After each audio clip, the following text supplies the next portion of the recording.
Jesus continuou: um homem tinha 2 filhos. O filho mais jovem disse ao pai: eu quero a minha parte da herança.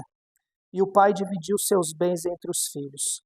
Alguns dias depois, o filho mais jovem arrumou suas coisas e se mudou para a terra distante, onde desperdiçou tudo o que tinha, por viver de uma forma desregrada. Quando seu dinheiro acabou, uma grande fome se espalhou pela terra e ele começou a passar necessidade. Convenceu um fazendeiro da região a empregá-lo, e esse homem o mandou a seus campos para cuidar dos porcos. Embora quisesse saciar a fome com as vagens dadas aos porcos, ninguém lhe dava coisa alguma. Quando finalmente caiu em si, ele disse: até os empregados do meu pai têm comida de sobra, e eu estou aqui morrendo de fome. Vou retornar à casa de meu pai e dizer: pai, pequei contra o céu e contra o Senhor, e não sou digno de ser chamado seu filho. Por favor, trata-me como seu empregado. Então voltou para a casa de seu pai. Quando ele ainda estava longe, seu pai o viu. Cheio de compaixão, correu para o filho, o abraçou e o beijou. O filho disse: pai, pequei contra o céu e contra o Senhor, e não sou mais digno de ser chamado seu filho. O pai, no entanto, disse aos servos: depressa, tragam a melhor roupa da casa e vistam nele. Colocam nele um anel no dedo e sandália nos pés. Matem um novilho gordo. Faremos um banquete e celebraremos, pois este meu filho estava morto e voltou à vida. Estava perdido e foi achado. E começaram a festejar. Só até aqui. Essa história começa de uma maneira interessante. Um filho chega para o pai e fala: pai, eu quero a minha herança. Eu quero o que é meu de direito. E nessa frase, nesse clamor do filho, tem muita coisa englobada. Primeiro, que uma herança só é dada quando o pai ou o dono do capital, que vai ser deixado futuramente, está morto. Aquele filho, ele está num momento de perdição tão grande que, em outras palavras, o que Jesus está querendo dizer é que o filho não só quer a herança dele, como na cabeça dele o pai já está morto para ele. O filho chegar para um pai vivo e falar: me dá a minha herança, é a mesma coisa que dizer: olha pai, é o seguinte, esse estilo de vida que você nos dá aqui, esse estilo de vida que eu vivo aqui na sua casa, para mim não serve. Eu quero a minha herança. Ou seja, o filho mata o pai ainda vivo. Mas isso é só um sinal de que o filho já tinha o pai morto dentro de si. Porque o filho não deseja mais viver segundo os preceitos do pai, de acordo com as regras ou a maneira como o pai vive a vida. Eu acho que grande parte das pessoas aqui são casadas e vocês sabem e devem saber que a cultura da casa de vocês é uma e a casa do pai é outra. Ou não é verdade? Quantos de nós pensam assim: olha, se eu ficar viúvo, eu não dou conta mais de morar com meus pais. E não é porque eu não amo meus pais, é porque o sistema e o jeito de vida deles é diferente do meu. Em algumas coisas a gente vive muito igual, porque a gente replica e traz uma herança comportamental a partir do que a gente viu, inclusive das disfunções.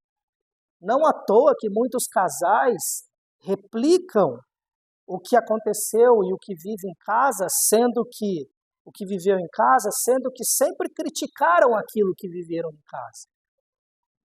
Quantos pais não conseguem ter diálogo com os filhos porque nunca tiveram um diálogo dentro de casa com o seu pai? Essa mudança é muito difícil de ser feita. Mas a grande verdade é que às vezes a gente não consegue mais viver segundo os parâmetros da casa dos nossos pais. E esse filho não era diferente. Ele chega e fala, pai, para mim você está morto. E eu quero a minha parte. Não importa o que você vai ter que fazer. Naquele tempo não existia moeda, não é como hoje. O pai teria que vender as suas terras, ele teria que fazer uma manobra para dar a parte para o filho. E naquela cultura, a terra estava ligada com a pessoa. Seria uma desonra muito grande para a sociedade, para a aldeia, um pai ter que negociar suas terras para dar para um filho ainda vivo. A gente, quando se coloca nessa história, a gente ia falar assim, eu ia espancar meu filho na pancada. Ou ia falar, vai trabalhar, vai arrumar um trabalho. Mas a grande questão é que esse pai não é um qualquer pai. Jesus está dizendo que nós somos esses filhos e o pai é Deus. E o amor de Deus para conosco, ele é tão diferente, porque ele não nos quer ver sendo obrigado a servi-lo, que aquele pai se desdobra. Ele é desonrado perante a aldeia. Ele negocia suas terras, talvez por um preço menor do que vale, para atender o desejo de um filho que quer viver a sua própria vida. Talvez na sociedade atual diríamos que isso é burrice, que isso é um pai que não sabe dar limites para o seu filho. Mas aquele pai sabia que ele já não tinha mais aquele filho. E aquele pai sabia que era importante o filho viver a experiência que ele queria viver.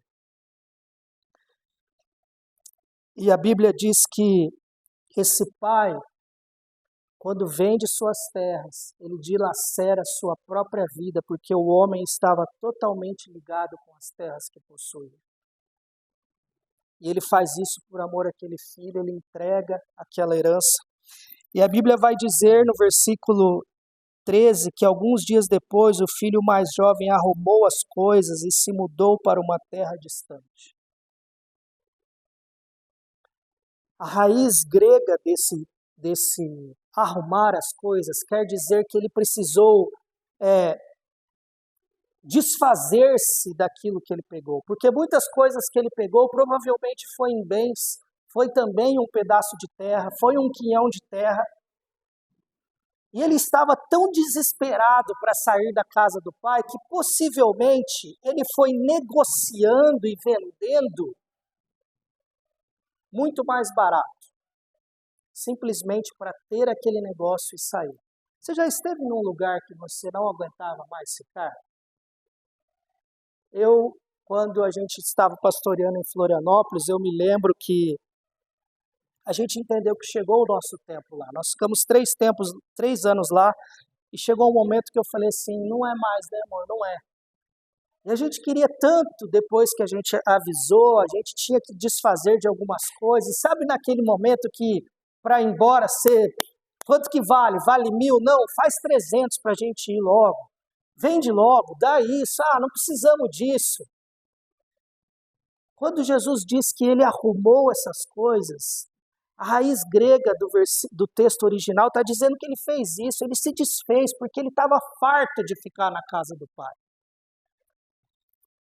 E o texto diz que ele se mudou para uma terra distante, ele foi para longe e ele gastou tudo que tinha.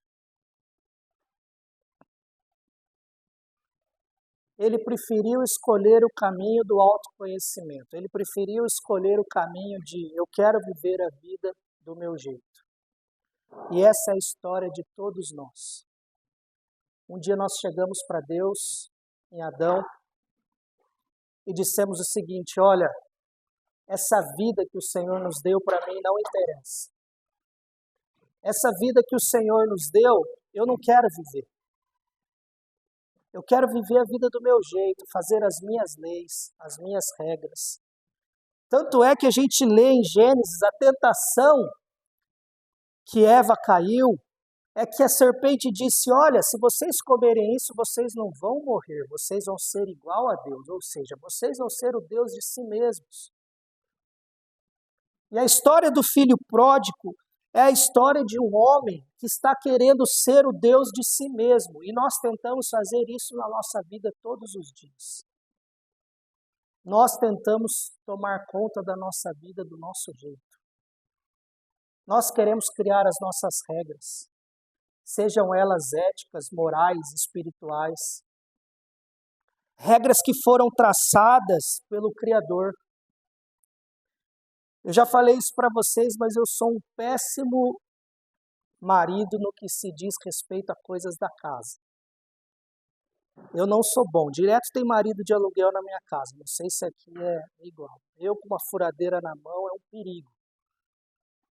Tem mulher olhando para o marido aí. Deve ter mais gente assim. E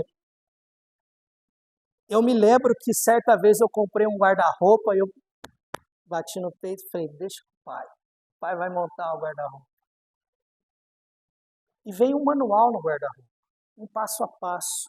E eu falei, quer saber? Eu acho que eu posso pular esse passo, posso fazer ele depois. Entende como a gente é? Tem um cara que desenvolveu o guarda-roupa. Ele criou o guarda-roupa. Ele fez peça por peça. Aí vem um mané que nem eu, pega o manual e rasga e diz, não, eu não preciso fazer desse jeito. Quando eu montei o guarda-roupa, ele ficou assim, ó. Aí Elis olhou e falou, ficou bom, né? Ele ficou. Agora eu vou pagar para desmontar e montar. Nós queremos mudar o jogo. Se é que eu posso chamar isso de um jogo. Temos um Criador que nos fez, que nos criou. E colocou todas as coisas no seu devido lugar. A gente foi lá e falou, quer saber? Você não fez um bom trabalho. Vou te ensinar como é que é. Então eu vou fazer do meu jeito. E esse filho pródigo diz isso. Eu vou fazer do meu jeito. Quando ele sai da casa do pai, ele sai de perto da verdadeira fonte de vida que nós temos, porque a verdadeira fonte de vida não somos nós mesmos. Nós temos aí vários coaches hoje dizendo que o poder está em você, que se você fizer, você vai conseguir, que se você não consegue é porque você não é capaz, e isso coloca mais culpa nas suas costas, porque alguém conseguiu e você não. A nossa fonte de vida está em Deus, e quando o filho chega para o pai e mata o pai, e quando nós chegamos para Deus e matamos Deus em nossa vida e procuramos viver nossa vida da nossa maneira, do nosso jeito, a gente se desprende dessa fonte de energia. E é aí que tudo começa a degringolar nas nossas vidas. Nós ainda temos uma energia residual. Já contei isso aqui, quando eu era pequena, moleque, gostava de cortar o rabo da lagartixa. Você corta o rabo da lagartixa, a lagartixa vai embora e o rabo fica mexendo. Não é verdade? Bastante gente já fez isso, né? Só que depois de um tempo, o que acontece? O rabo para de mexer. Esses dias saiu uma reportagem de um acidente que aconteceu. Interessante que a pessoa foi decepada o pescoço no acidente. E quando eles chegaram, o resgate chegou logo em seguida, o coração no corpo ainda batia. Isso é explicado e é chamado de uma energia residual. E essa energia é a energia que o filho sai de casa. Ele sai de casa achando que é livre, com toda a energia para queimar. E a Bíblia fala que ele vai gastando dinheiro de uma maneira irresponsável. E é como a gente. A gente se desprende de Deus, acha que é livre, começa a viver e fazer nossas escolhas atropeladamente, achando que está tudo bem, que está tudo legal, que esse é o caminho. Só que conforme o tempo vai passando, nós vamos perdendo as nossas forças e a gente vai vendo a furada que a gente se meteu. Porque quando nós estamos longe de Deus, a gente começa e passa por um processo de alienação. A gente já não consegue mais olhar para o outro, a gente olha só para nós. A gente já não consegue ter uma ética comunitária, porque o que importa é o nosso. E o que Jesus está contando dessa história é que todos nós somos pecadores e que em algum momento das nossas vidas a gente chegou para Deus e falou assim, olha, eu não quero viver o que você está oferecendo. Inclusive, tem gente que visita uma igreja, que frequenta uma igreja, que frequenta alguma instituição religiosa todos os domingos, ou mais de uma vez por semana, e continua vivendo dessa forma, como seu próprio Deus, com as suas próprias regras, da sua maneira, jogando fora o manual de quem criou, de quem nos criou. E a Bíblia diz que a vida daquele homem, ele só vai caindo, ela só vai indo de ladeira abaixo. Porque o pecado, ele nos aliena, e o pecado é tudo aquilo que nos anestesia e não nos deixa ter contato com a nossa própria consciência. Você já conversou com alguma pessoa que está fazendo uma coisa totalmente errada? Quantas vezes eu já conversei com pessoas que estavam tendo relações extraconjugais e eu falei, cara, o que você acha disso? E a pessoa com a mente cauterizada, ela fala, eu não consigo ver isso como algo errado. Porque quando a gente vai se desprendendo de Deus e vivendo uma vida de alienação, o que é totalmente errado já não é mais tão errado, passa a ser algo comum, passa a ser algo normal. E a gente vai trilhando um caminho onde cada vez mais nós vamos nos afundando numa lama moral, numa lama ética e, consequentemente, numa lama espiritual. Simplesmente porque nós decidimos matar Deus no nosso coração. Nós não podemos matar Deus de forma existencial, porque Ele é. Deus não existe, Deus é. Existe uma grande diferença nisso. Ele sempre foi. A Bíblia diz que Ele é e permanecerá sendo eternamente. Mas nós podemos matar Deus no nosso coração. Nós matamos Deus no nosso coração quando nós não vivemos de acordo com aquilo que Ele planejou para a gente. E Jesus continua aquela história. Jesus diz que enquanto ele estava vivendo aquela vida totalmente feliz, e você deve saber que quando você está bem de vida, você tem o quê? Vários amigos, vários companheiros, muita gente batendo nas suas costas, muita gente querendo o que você tem. Só que se nós escolhemos trilhar, como esse homem escolheu trilhar por desejo próprio um caminho, chega um momento em que tudo se destrói. E aquele homem, a Bíblia diz que ele perdeu tudo. Jesus diz que ele perdeu tudo e chega um momento em que ele não tem nada. E ele arruma um emprego para cuidar de porcos. Por que Jesus está contando cuidar de porcos e não outra profissão? Porque o porco para o judeu é o pior animal que existe. É um animal totalmente impuro. Cuidar de porcos provavelmente seria a pior profissão que poderia existir na face da terra. Além disso, ela era uma profissão não só ruim pelos seus afazeres, mas moralmente, porque você estaria se envolvendo com um animal totalmente impuro. E Jesus vai tão longe, ele quer chocar com essa história, que ele diz que aquele homem não só estava trabalhando com porcos, como ele desejou comer a comida de porcos. Porque é nesse estado que a gente chega, quando a gente se desprende de Deus e fala, eu quero viver minha própria vida. Eu ajudei por um tempo muitas pessoas com problema de adicção e tinha um rapaz que trabalhava na nossa empresa, excelente profissional, que se envolveu com crack e uma droga destruidora, e eu me lembro que um dia a esposa dele me ligou ele já não trabalhava mais com a gente, ele falou, Michael, fulano faz 4 dias que está na rua, e eu não sei mais o que fazer, eu preciso da sua ajuda. Naquele dia eu peguei o carro, eu já sabia mais ou menos os locais que ele ficava, porque eu já tinha ido buscá-lo várias vezes na Boca. E eu fui em alguns lugares e perguntei, não, ele passou por aqui, ele passou por lá, e eu encontrei ele. Ele estava num matagal, todo urinado, todo defecado. E aí eu peguei, levei ele para casa e eu perguntei o que aconteceu. E ele falou, cara, se eu te contar, você não acredita.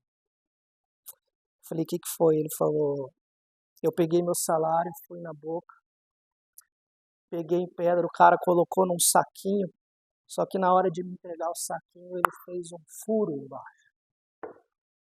Ele cortou a pontinha do saquinho. E eu vim com o saquinho balançando, e quando eu cheguei no lugar que eu fui usar, eu vi que tinha caído um monte. E eu passei 4 dias fazendo esse mesmo caminho, me arrastando para ver se eu achava essas pedras. Quando Jesus fala que o homem tem vontade de comer com porcos, é disso que ele está falando. Quando Jesus fala que um homem chega no fundo do poço, ele está falando daqueles crimes. E a gente não pensa só nos crimes grandes, mas ele está falando naquela desumanização que a gente contrai, de que a gente não se torna ou deixa de ser humano para se tornar bichos. Assim como aquele cara se arrastou como um cachorro, como um animal, 4 dias atrás de pedra por pedra. Ali já não existia mais um humano, existia um bicho sobrevivendo. E nós temos vários bichos na sociedade, homens que são bichos dentro de casa com sua esposa e seus filhos, mulheres que se tornaram bichos na sociedade, mulheres que se tornaram bicho dentro de casa, pessoas que se tornaram totalmente desumanas, porque ao contrário do que a gente pensa, enquanto Adão e Eva e nós mesmos queremos ser Deus, Deus nos criou para sermos humanos. E eu gosto de uma frase de um autor que diz que quanto mais humanos nós formos, mais divinos nós seremos, porque Deus nos criou para ser humanos e os humanos vivem de uma forma bem quando vivem de acordo com o que Deus nos fez e nos deu para viver. Aquele homem chega no fim do poço porque ele se desumaniza. E, gente, ninguém sai da casa do pai na segunda para comer com porcos na terça. É um processo. Geralmente, quando alguém decide viver uma aventura, seja ela fora do casamento, seja ela uma aventura moralmente falha, moralmente errada, as coisas não começam a dar errado no outro dia, é um processo. As coisas vão acontecendo. Porque lembra, quando você sai da casa do Pai, quando você se desprende de Deus, você ainda tem uma energia, você ainda lembra de algumas coisas da casa do Pai que te confrontam, algumas coisas moralmente que não nos deixam fazer tudo errado. Mas chega uma hora que a gente esquece de tudo aquilo e a gente passa a viver desenfreadamente em busca do nosso próprio prazer, e é isso que Jesus está dizendo. Jesus está dizendo que todos nós um dia escolhemos fazer isso. E aquele homem chega no fim do poço. E toda perdição tem 3 características. A pessoa que se desumaniza, que se perde, ela quer ser dono de si mesma. Ela tem um distanciamento do seu referencial. Ela não tem mais referencial. O referencial é ela mesma. E ela também busca uma absoluta satisfação. E tem muita gente dentro das igrejas aí vivendo dessa maneira, achando que serve a Deus, com uma vida totalmente voltada para o seu próprio prazer, para si mesmo. A gente percebe que quando a gente está alienado, das coisas corretas dessa vida, a tendência é que nós pensemos somente em nós mesmos. Então aquele homem deseja cuidar da sua própria vida e ele chega no fundo do poço com desejo de comer comida do animal mais impuro. Jesus está contando essa história para judeu e ele está justamente confrontando essas pessoas. Porque o porco era algo impuro. Se fosse na nossa história, talvez seria uma outra situação. Mas acontece que, em algum momento, a Bíblia diz que aquele homem, ele caiu em si. Você já passou por isso na sua vida? Quando parece que você tem uma lucidez, quando você olha para você em algum momento, e esse é um dos grandes problemas da nossa sociedade atual, a gente vive em meio de barulho, a gente não consegue ter silêncio para pensar, porque o silêncio de dentro dói mais do que o barulho de fora.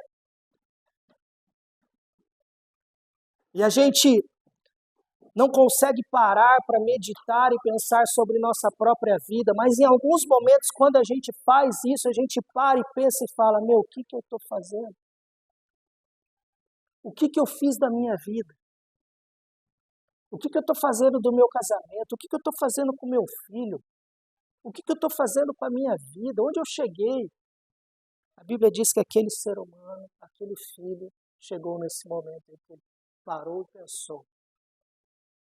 Imagine alguém que vivia num conforto, na casa do pai, que tinha tudo à disposição, agora passando fome, desejando comer a comida dos porcos, ele olha e fala, e agora? O triste de histórias como essa é que muitas pessoas não conseguem fazer o que ele fez. Porque muitas vezes a vergonha, o medo. Como que eles vão me receber? Como vai ser? Mas a Bíblia diz que aquele filho toma uma decisão. Jesus conta que ele olhou e falou assim, poxa, na casa do meu pai os empregados comem melhor do que eu, e eu sou filho e estou aqui. Eu já sei o que eu vou fazer. Eu vou voltar para lá e vou falar, pai, eu pequei contra Deus, pequei contra você. Me deixa ser um empregado. E olha até como nisso a nossa mente ela é cauterizada e ela é voltada por um universo meritocrata. Aquele filho queria voltar arrependido, mas ele queria trabalhar para poder pagar ao pai tudo que ele fez, para que um dia ele pudesse honrar ou se redimir. O que Jesus está dizendo também, quando esse filho volta, é que nós não podemos nos redimir da escolha de matar Deus. Nós não temos poder de pagar essa dívida que a gente tem feito. Mas teve uma pessoa que fez por nós, que foi Jesus. Ele veio, ele morreu na cruz e ele pagou essa dívida em nosso lugar. E a história é tão linda que a Bíblia fala que aquele homem tem essa ideia e ele fala assim, eu vou voltar. E a Bíblia fala que quando ele está voltando, o pai o vê e a Bíblia fala que o pai corre. Veja, Jesus está dizendo que Deus corre ao encontro do filho perdido. E gente, eu não sei o que vocês acham. Vocês já viram? Não é engraçado ver adulto correndo na rua? Correr não é coisa de criança. Não estou dizendo correndo, fazendo exercício, mas um cara passa do nada correndo aqui. Você olha e fala, o que está acontecendo? E naquela cultura não era diferente. Quem corria era criança. E Jesus está contando que Deus se coloca numa posição estranha. Porque quando ele vê aquele filho voltando, ele não quer saber. E ele corre ao encontro do filho. O que Jesus está contando é que, por mais que a gente pense em pagar nossas dívidas, nós temos um Deus que corre ao nosso encontro e que diz para a gente, olha, você não pode pagar essa dívida, meu filho. Aliás, você não precisa, porque eu já paguei essa dívida, você não precisa mais trabalhar, quer saber?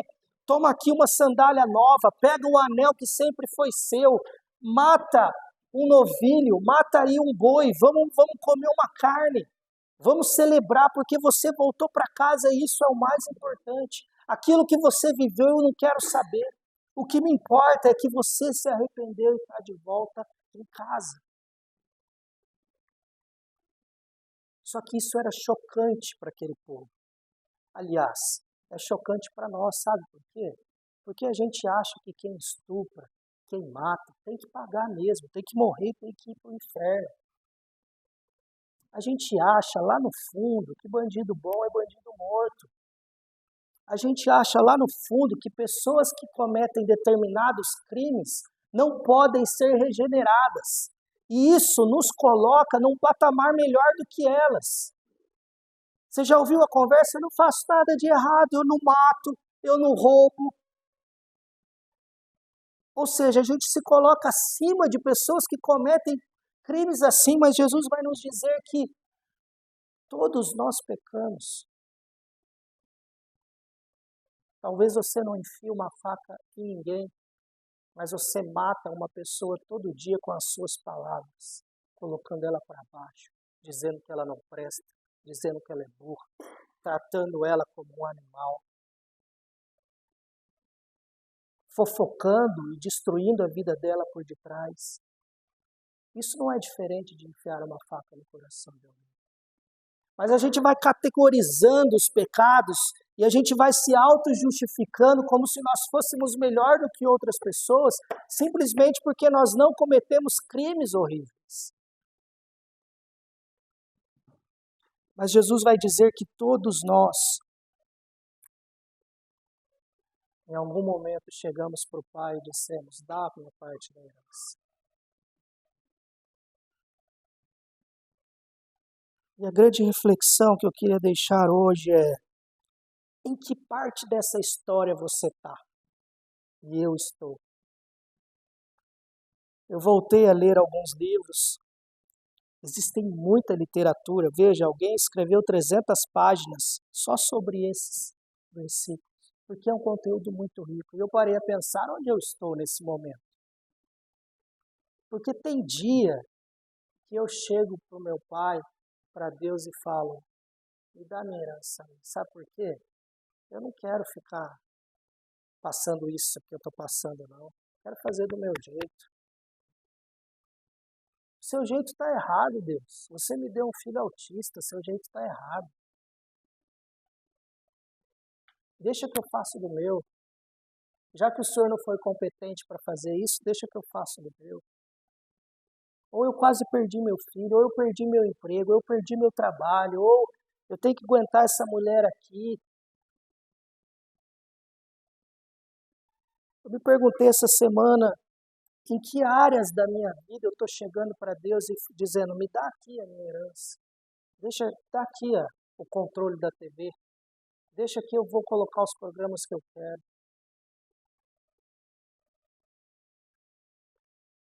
Tem alguns que estão vivendo no momento do gasto, da alegria, da liberdade ou da falsa liberdade. Eu gosto de uma frase que diz o seguinte: se você não sabe dizer não ou não consegue dizer não, você não é livre. A pós-modernidade prega uma liberdade como se você pudesse fazer tudo. Que liberdade tinha aquele dependente químico? A liberdade de dizer eu quero? Liberdade é ele chegar e falar não, hoje eu não quero mais. Quem não tem a liberdade de dizer não, seja por escolha ou por força própria, não é livre. Tem algumas pessoas que estão comendo com porcos. Tomaram decisões e deu tudo errado na vida. A vida está ruim, está pesada. Você olha em volta e fala, meu, que saco, né, minha vida, com perdão da palavra. Por que eu fui tomar essas escolhas? Por que eu fui me casar com essa pessoa? Por que eu fui fazer aquilo? Por que eu fui trabalhar? Por que eu fui para aquele lugar? E você olha em volta, você não vê perspectivas para a sua vida. Tem aqueles que estão voltando para a casa do Pai. que pisaram na bola, fizeram tudo de errado, estão com os pés sujos de barro, estão no caminho pensando, o que meu pai vai fazer? E meu irmão? Porque tem a história do outro irmão, parece que essa é pior, mas a história do outro irmão é pior do que essa. E nós vamos ver semana que vem. Você tem irmão? Eu tenho 2. Meu irmão vai ficar louco comigo. Imagina o jeito que ele vai me tratar.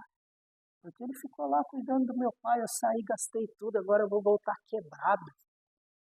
E a sociedade? Eu escrevi um texto dias atrás que soltaram a Suzane von Richthofen. Minto, a Elisa Matsunaga. E ela foi trabalhar de Uber. E algumas pessoas descobriram que ela era Uber.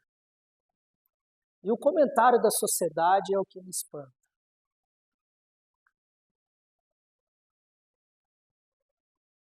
Algumas pessoas dizendo, legal porque ela pode dividir a corrida.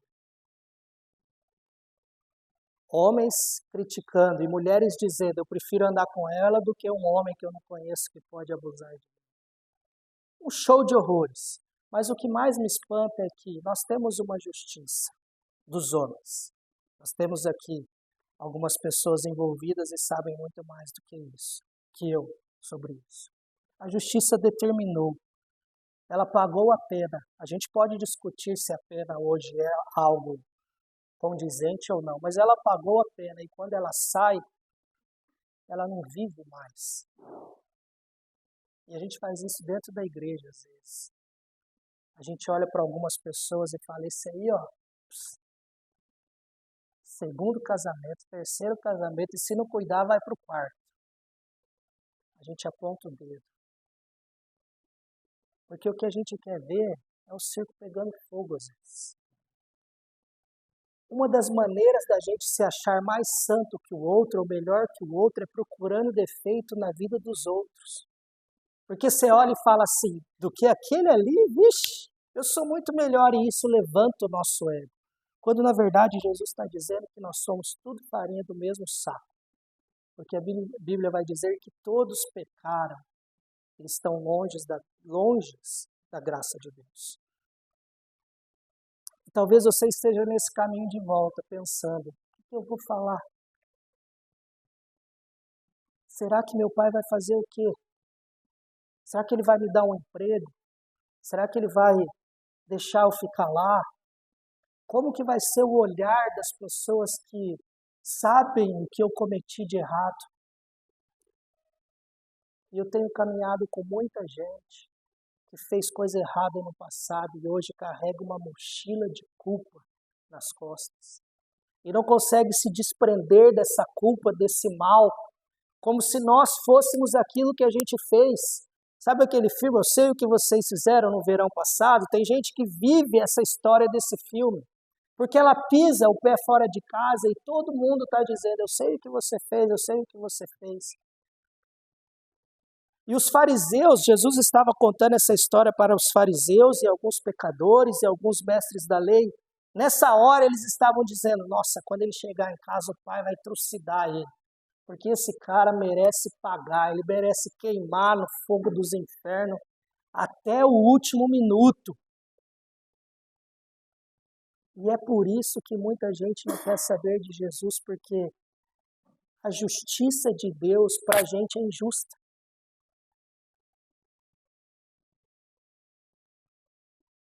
Talvez nós vamos chegar lá no céu e numa hora de jogar bola lá, vai aparecer lá o esquartejador. Aí você vai olhar e fala, ô louco. Ele fala, encontrei com Jesus, faltava 5 minutos. Hoje, quando a gente faz isso, a gente pensa, não faz sentido. E de fato. Mas quando Jesus conta essa história desse pior homem que comeu com porcos, ele está dizendo que não importa o que a gente tenha feito, não importa o que a gente faça. Se vier o arrependimento ao nosso coração, ele não só vai nos acolher, mas ele vai nos botar dentro de casa, ele vai preparar uma festa para nos receber, ele vai correr ao nosso encontro, Ele vai nos abraçar e vai dizer, não importa o que você fez. Que bom que você voltou para casa, meu filho. É um Deus que não nos impede de viver, de tentar buscar uma vida, de tentar viver a vida do nosso jeito, mas quando nós tentamos voltar, Ele é o primeiro a correr e nos abraçar.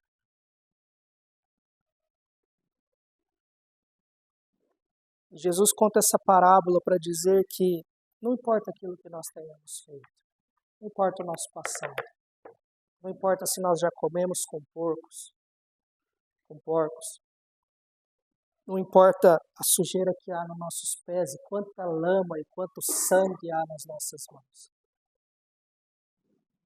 Agora, eu fico imaginando esse filho quando volta para casa, no caminho, não é igual hoje, que chegava rápido. Provavelmente ele andou alguns dias pensando.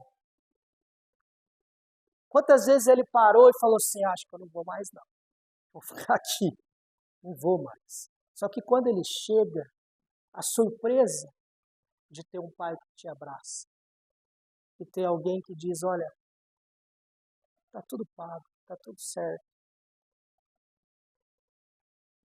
Talvez você tenha que lidar com algumas consequências da sociedade, mas o que importa é que o meu amor por você é maior do que todas essas coisas. Vem aqui, vamos fazer uma festa. Toma um anel, toma sandálias novas. E o meu pensamento é, como vive alguém que recebeu um presente e uma graça desse tamanho? De qualquer jeito? Porque às vezes é isso que a gente faz. A gente é recebido por Deus e a primeira pessoa que pisa no nosso pé, a gente vai lá e... Porque no meu calo ninguém pisa. Eu já fui muito maltratado na vida. Então agora eu prefiro maltratado do que ser maltratado.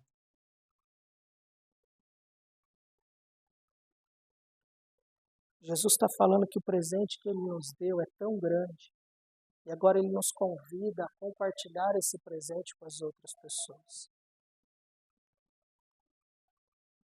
Ninguém pode cometer um pecado maior do que o que esse homem cometeu. Porque nós não estamos falando de matar alguém, nós estamos falando de dizer não e virar as costas para Deus. E esse é o único pecado que nós cometemos. Porque quando alguém mata, quando alguém estupra, quando alguém violenta, quando alguém diz palavras ruins, na verdade é só uma consequência da escolha que ele tomou de não viver segundo os padrões, segundo a vontade de Deus. É alguém que saiu da casa do Pai, então tudo que ele fizer agora é só uma consequência da escolha que ele tomou lá atrás. Então, o pecado maior não é esse. O pecado maior é quando nós dizemos não para Deus, batemos no nosso peito e falamos, deixa eu viver do jeito que eu quero. E Deus deixa. E Deus deixa. E a gente sabe o resultado disso. A gente vê na televisão toda hora e às vezes a gente vê na nossa própria vida. Meu convite nessa manhã para você é que você volte pensando nessa história e aplique essa história na sua vida, pensando em que lugar da história você está. Em quais áreas da sua vida você tem tentado matar Deus e tomar o controle da mão dele e dizer, deixa isso aqui comigo que eu resolvo. E o melhor caminho para uma transformação é o caminho da volta para casa. Parece, às vezes parece, que as coisas que a gente vê nesse mundo são mais legais. Só que o lugar que foi feito para nós não é esse mundo, é a casa do Pai. Na casa do Pai nós estamos guardados. Na casa do Pai nós estamos protegidos. Na casa do Pai há comida em abundância. Na casa do Pai há amor. Na casa do Pai há perdão. Ele partiu para uma terra distante. E às vezes a gente tem feito, ou tentado fazer isso todo dia, partir para uma terra distante. A que ponto está a sua desumanização hoje? Eu fui comprar uma fralda. Na verdade, eu queria estacionar num lugar, não tinha, eu estacionei na farmácia e eu dei um migué muito grande. Porque agora na farmácia ali, de sábado, tem um cara que fica anotando a placa de quem para no estacionamento da farmácia, porque é só para cliente. Eu falei, eu vou, tô precisando de fralda, já vou entrar comprar. E quando eu cheguei no caixa, eu vi uma mulher aflita e falando um monte de coisa, e eu falei para ela, tá tudo bem? Por que que eu fiz essa pergunta? Essa mulher começou a chorar. Falou, não tá tudo bem. Eu não estou aguentando. Está acontecendo isso, está acontecendo aquilo. E eu não aguento mais esse lugar, eu não aguento mais essa situação, eu não sei o que que eu faço. Daí ela falou, eu nem sei por que que eu estou te falando isso. Eu falei, fica tranquila, eu sei, pode falar. E ela olhando para cima para ver se o chefe estava vendo. E eu saí de lá e falei, você não está sozinho. Existe um Deus que te vê. Existe um Deus que está recolhendo suas lágrimas. Onde está a nossa humanização? Somos mais humanos ou somos mais bichos, preocupados com a gente mesmo? Isso me faz de mim um homem bom? Não, porque toda hora eu me comporto como um bicho. Principalmente dentro de casa, porque dentro de casa a gente se revela, né? Dentro de casa a fera que há em mim aparece, principalmente depois da meia-noite em dias de lua cheia. Dentro de casa a gente mostra quem a gente é e o quão ruim a gente é. Aí na hora de sair a gente veste a máscara, uma roupa bonita, fotinha pro Instagram com o pezinho viradinho, minha vida tá uma maravilha. Quando na verdade,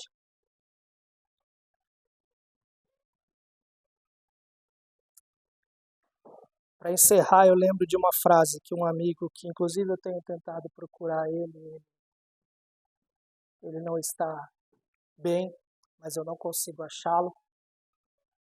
Um excelente jogador de futebol, um menino que tinha tudo, uma história difícil, foi adotado. E eu me lembro que um dia ele chegou de manhã no colégio, isso no segundo ano, doido.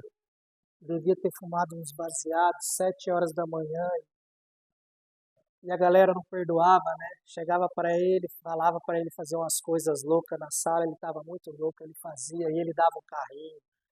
Dá um carrinho agora, e dava um carrinho, e a galera zoando. E ele rindo, aí no intervalo eu cheguei, encostei nele e falei, o que que tá rolando, mano? Ele falou assim, eu tô rindo, né? Eu falei, tá, bastante, inclusive, tá até estranho. Ele falou, pois é, mas por dentro eu tô chorando. E ninguém vê isso, ninguém sabe disso. Pessoas que decidiram matar Deus. E não é porque a gente vem aqui todo domingo, lê a Bíblia de vez em quando, ouve uma música gospel, que nós estamos livres de matar a Deus. Essa é a primeira parábola. Semana que vem nós teremos a segunda parte dela e eu quero compartilhar outras parábolas porque a gente pode falar de vários temas dentro de um grupo de tema maior. Quero orar com você e depois nós vamos ouvir uma música. Ó Pai, obrigado, porque toda vez que eu estou comendo com porcos e eu preciso voltar para casa, o Senhor está de braços abertos, ó Pai. E eu te peço que o Senhor não deixe que a minha mente e a nossa mente se cauterize mediante as ofertas que esse mundo nos dá. Não deixe que a nossa mente se acostume com aquilo que é mal, com aquilo que é devasso, com aquilo que nos destrói aos poucos. Não nos deixe, não nos permita que nós nos assentemos na mesa de pessoas que estão pensando apenas nesse mundo, nessa vida. Não para viver como elas. Ó Pai, eu quero ser grato porque um dia o Senhor pagou essa dívida para a gente. Mesmo nós temos tido a decisão de lhe matar, de dizer que queríamos e que às vezes queremos viver dessa maneira, quando nós decidimos voltar para casa, o Senhor corre ao nosso encontro. O Senhor tira a lama dos nossos pés. O Senhor tira as escamas dos nossos olhos e o Senhor nos dá uma vida para recomeçar. E, ó Pai, eu sei que recomeços são dolorosos. Quantas vezes eu tive que recomeçar e olhar para o lado e ver a acusação das pessoas. Mas como é bom saber que o Senhor não nos acusa, que o Senhor nos acolhe. E eu quero te pedir, ó Pai, que por aqueles que estão ainda comendo com porcos, que nós sejamos a mensagem que eles precisam ouvir do Senhor, que nós sejamos luz para a vida deles. Que nós, como igreja, também possamos ser um lugar de acolhimento, que não olha o passado, que não olha os bens, que não olha o que já fez, mas que nós possamos acolher aqueles que estão desesperados, que estão desumanizados, que estão vivendo como bicho. E eu te peço também, livra-nos de viver como bicho, ó Pai, de não conseguir enxergar as pessoas ao nosso redor, principalmente aquelas que estão dentro da nossa casa. Às vezes não temos enxergado nossos filhos, as necessidades deles. Não temos enxergado nossa esposa, o marido, nossos pais. Não nos deixe ser bichos, ó Pai, mas nos torna humanos, segundo a Tua vontade, pois foi para isso que o Senhor nos criou.